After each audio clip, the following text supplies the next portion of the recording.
В Инте уже 6 человек прошли обучение в ведущих вузах России по федеральному проекту «Творческие люди».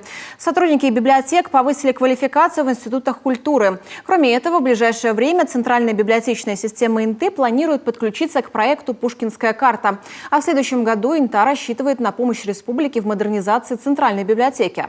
Мы сделали несколько заявок для участия в национальном проекте по модернизации библиотек, но, к сожалению, не выиграли ни одной заявки. Поэтому мы рассчитываем на помощь республиканского бюджета, чтобы мы делали заявку на центральную библиотеку, чтобы ее модернизировать.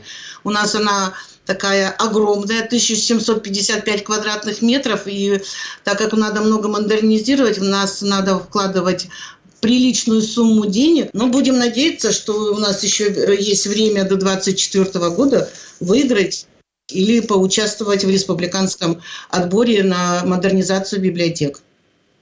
В Центральной библиотеке необходимо провести косметический ремонт, обновить мебель и компьютеры. Всего же в Коми создано 40 модельных библиотек. До конца года будет открыто еще 3. Модернизировано 204 дома культуры. В следующем году федеральное финансирование увеличится на 15%. Появится возможность уделить больше внимания болевым точкам. Об этом стало известно во время рассмотрения госпрограммы «Культура и туризм» в парламенте Коми.